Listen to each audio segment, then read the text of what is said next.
উদ্দেশ্যহীনভাবে আজকে গঙ্গার ঘাটে চলে এলাম। আমি গিয়েছিলাম হিন্দু মোটরে একটা বোনের বাড়িতে, কোনো উদ্দেশ্য নেই।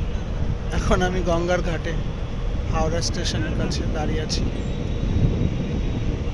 ফেরিগুলো চলে যাচ্ছে একে একে করে।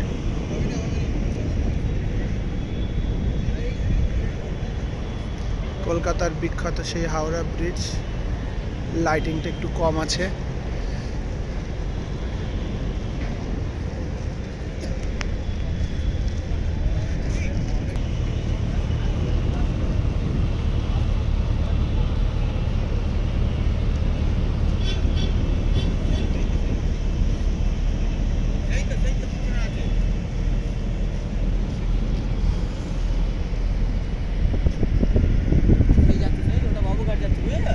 এটা বিবাদ ব্যাগ